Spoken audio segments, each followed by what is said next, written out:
Que s'est-il passé après la mort de Walt Disney? Qui a pris la suite de cette compagnie déjà très grande? Comment a-t-il procédé pour la maintenir dans son élan et continuer de la faire grandir? Eh bien, c'est ce que nous allons voir dans cette vidéo. Le deuxième film de la saga Disney va pouvoir commencer. Appuie sur le bouton rouge en bas pour commencer la vidéo. Let's go!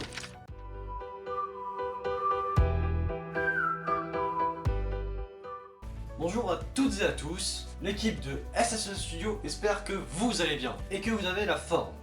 Aujourd'hui, une nouvelle vidéo. Vous l'avez vu, elle est bien plus courte, car comme je vous l'ai annoncé sur Instagram et sur la dernière vidéo YouTube, qui est sortie le 29 mai, ce genre de vidéo qui durait à peu près 20 minutes était beaucoup trop longue. Donc ce genre de format nous permettra de sortir plus de vidéos. Bon, fini de plaisanter, place à la vidéo, bon visionnage. Go!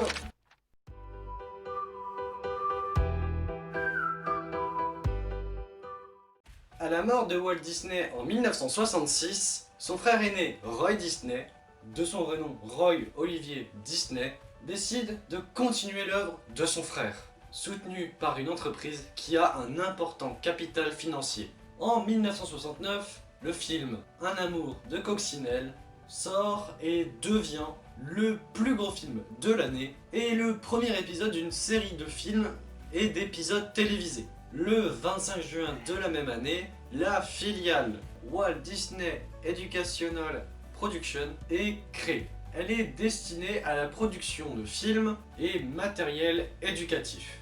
La société prend connaissance de son capital historique avec la création le 22 juin 1970 des Walt Disney Archives dirigées par Dave Smith. Le 1er octobre 1971, Walt Disney World Resort ouvre à Orlando en Floride et est inauguré par Roy Disney. Dave Smith évoque bien des années après, en 1998, un coût de 400 millions de dollars pour le projet, mais grâce aux qualités de Roy Disney, la société ne présente aucune dette importante. Mais on verra ça dans une prochaine vidéo, hein. Retournons en 1970. Malheureusement, la famille Disney connaît un nouveau décès, celui de Roy, le 20 décembre 1971. Eh mais attendez, ils ont quoi avec le mois de novembre, les Disney là? Faut se calmer les gars, hein. Walt Disney qui décède le 14 et Roy qui décède le 20. Même avec quelques années de décalage, il y a un problème là les gars, faut se calmer avec décembre, hein, ils vous ont rien fait. Bref, la société change de propriétaire, car Walker se fait nommer propriétaire. En 1976, il se fait nommer CEO, qui est le poste de directeur général, donc juste en dessous de PDG, qui est le poste qu'il obtient en 1980 jusqu'à sa retraite le 1er mai 1983, pour superviser l'ouverture du parc de Tokyo, le Tokyo Disneyland. Ouais, donc il reste 3 ans PDG, ça va. En 1979, 2 mois après la signature du contrat pour le parc de Tokyo, Disney fonde une filiale au Japon. Walt Disney Pictures et le reste de la société poursuivent leurs activités lancées par Walter Disney, mais l'innovation de Walter commence à faire défaut.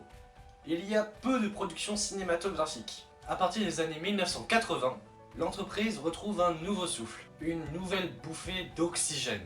En 1981, une étude interne comprenant l'inventaire établi, le studio possède 250 longs métrages et 456 courts métrages d'animation, ainsi que 27 ans de programmes télévisés, la plupart qui n'ont jamais été rediffusés. Jimmy Rowe, le directeur du service des nouveaux marchés, propose à la direction de la société Disney de créer sa propre chaîne télévisée. Ouais, sa propre chaîne, ouais. Le projet mettra 2 ans à voir la lumière du jour. La même année, donc en 1981, Feld Entertainment obtient les droits internationaux pour des spectacles de patinage sur glace avec les personnages de Disney. Le premier spectacle Disney on Ice est présenté cette année-là. Le 8 juillet 1981, Walt Disney Productions rachète la société de Wrocław Enterprise, détenue par la famille de Disney, donc sa veuve et ses 2 filles, les droits sur le nom Disney à 4,2 millions de dollars, ainsi que le monorail et le train de Disneyland. Un monorail, c'est un système de transport guidé où les véhicules roulent sur une voie unique, donc un rail ou une poutre en béton. La division du parc inaugure le 1er octobre 1982 un second parc Walt Disney World Resort, Epcot, inspiré par une vision futuriste de Walt Disney lui-même, ainsi que le parc de Tokyo Disneyland au Japon en 1983. Mais non, c'est pas la société Disney qui est propriétaire de cette division au Japon. Ah non, non, non, non, non, pas du tout. En réalité, c'est la société Oriental Land Company qui le détient.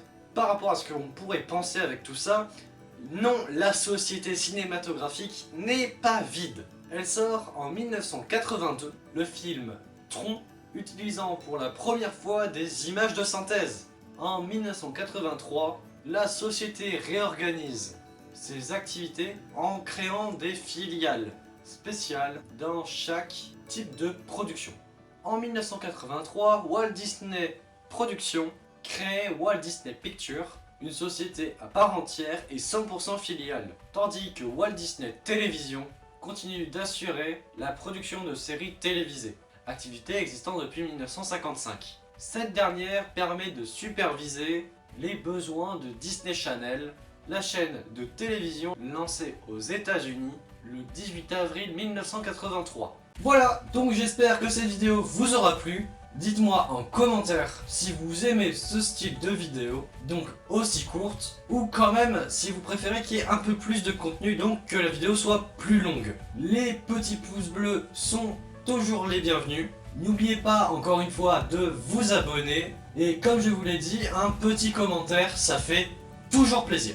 On se dit à la prochaine pour une vidéo de meilleure qualité. C'était SHS Studio.